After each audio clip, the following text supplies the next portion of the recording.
Hello সবাইকে। তো আমার এই রানী বিউটিশিয়ান চ্যানেলটি থেকে তোমাদের সবাইকে অনেক স্বাগত, অনেক ভালোবাসা। তো বন্ধুরা, আজকে তো হচ্ছে পৌষ পার্বণ। তো এই পৌষ পার্বণে আমার কিন্তু সকালে আমি ভোরের দিকে উঠে স্নানও সেরে নিয়েছি। তো স্নান সেরে একটু কাজ করে এবার আমি এই চা দিয়ে আজকের দিনটা শুরু করব। তো এই পৌষ পার্বণে আমি আজকে কি করি, বাড়িতে কি করি, পার্লারে কি করব, সব কিছু তোমাদের সাথে শেয়ার করব। তো তোমরা আমার এই পুরো ভিডিওটা দেখবে, কেউ স্কিপ করবে না। তো দেখতে থাকো সারাদিন আমি কি করি। দেখো, এই একটা আমাদের নিয়ম, চালের গুঁড়িটা কিন্তু আজকে গুলিয়ে নিয়ে তারপরে 5টা করে ফোঁটা সব জায়গায় দিতে হবে। তো এই নিয়মটা আমরা করলাম। এবার কার কি নিয়ম আমি জানি না, তোমরা অবশ্যই কমেন্ট করো। আর কে কোথা থেকে ভিডিও দেখছো অবশ্যই কিন্তু জানিও কমেন্ট করে।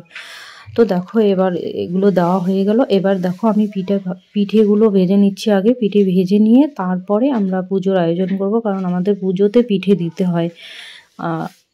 তো আমার শাশুড়িমা ওইদিকে পুজো ঠাকুর ঘরে সব কাজ করছেন, আর আমি এদিকে পিঠে বানাচ্ছি। আরও অন্য অন্য কিছু পিঠেও হবে। তো এই পিঠেটাই আমি দেখালাম। তো ঠাকুর ঘরে আমি এই ফোঁটাটা দিতে ভুলে গিয়েছিলাম, তখনই আমি এই ফোঁটাটাও দিয়ে দিলাম। তো এবারে দেখো, আমার একটা যা আমাকে পরে ডাকলো যে একটু আসো, গিয়ে দেখি যাও পিঠে ভাজছে। আমার পাশের বাড়ি একটা যা দিদিভাই। তো দিদিভাই বললো একটু টেস্ট করো পিঠে। তো টেস্ট করে নিলাম পিঠে একটু দিদিভাইয়ের এখানে। আজকে সকালে শুধু পিঠে দিয়ে আমার চলছে, চা খেয়ে তারপর পিঠে শুরু করলাম।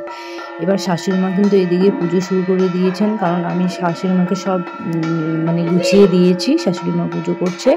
এবার শাশুড়ি মার পুজো হয়ে গেছে। ভাবছিলাম যে আজকের এই দিনটিতে আমি বাড়িতেই সময় কাটাবো সবার সঙ্গে, কিন্তু সেটা হলো না। কারণ আমার পার্লার থেকে একটা ফোন আসছে যে ওরা কিছু কাজ করবে, কয়েকজন এসে গেছে। তো কি করব, যেহেতু বাড়ি একটা কাজ করি, এবার ওদেরকেও সময় দিতে হবে। তো এবার কিন্তু আমি আমার কাজের দিকেই চলে যাব, আমার পার্লারে যাব।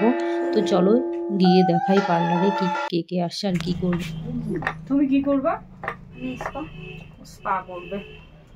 আমি থ্রেডিংও করব, থ্রেডিং করবে আর স্পা করবে। হ্যাঁ, বুঝে যাও। আসছে তো থ্রেডিংটা করে যাই।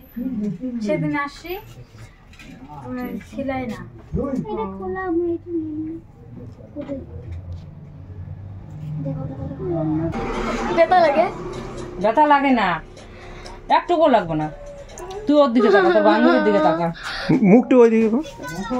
আমাকে তো ধাক্কাস না ভাই, নড়িস না, হাতটা এখানে, হাত দিবি না এখানে।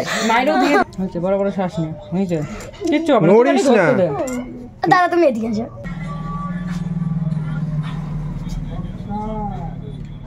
মাথাটা সোজা করে একটু।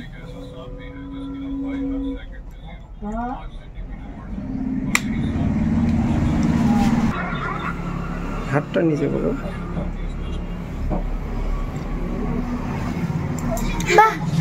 ব্যথা লাগলোই না।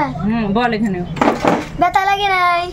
দেখো, এর বাচ্চা মেয়েটির কাণ্ড দেখে আমরা হাসি থামাতে পারিনি কেউ, সবাই হাসছিলাম এখানে। এবার এই যে দেখো, এই বোনটি কিন্তু আমরা কাজ শুরু করে দিয়েছি। ওর হচ্ছে হেয়ার স্পা হচ্ছে। ওর আগে কিন্তু শ্যাম্পু করানো হচ্ছে, ক্রিমও অ্যাপ্লাই করা শেষ। এবার ওর চুলটা একটু ড্রাই করে দিয়ে তারপরে ওর চুলের রেজাল্টটা তোমরা দেখতে পারবে। আর আমার এই ধরনের ভিডিও তোমাদের কেমন লাগে অবশ্যই কমেন্ট করে জানিও। আরও নতুন নতুন আর ভিডিও নিয়ে আসবো। দেখো, রেজাল্টটা খুব ভীষণই কিন্তু ভালো হয়েছে। এবার আমরা ক্লায়েন্টের কাছ থেকে শুনি। এদিকে ধরো। তো এখন বলো, আগের থেকে কেমন হলো চুলটা? এখন প্রচুর ভালো হচ্ছে। আগে কিরকম ছিল? ড্রাই হয়ে গেছিল, এখন সফট হচ্ছে। স্পা করে ভালোই লাগলো। Thank you. আবার এসো। আজ এখানেই শেষ করলাম, টাটা।